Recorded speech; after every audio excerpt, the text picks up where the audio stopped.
So today we drove by a mountain, and on the side of the mountain we saw a castle. So we drove over here, and now I'm standing on this thing. So let's go!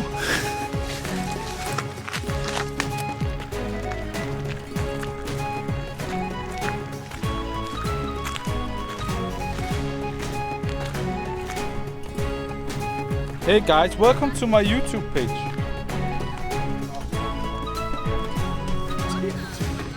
That's freaking awesome. Got the sword and everything. Damn. I broke a leg. Oh, it's pretty cool. We don't have windows, but we have lights, so it's alright.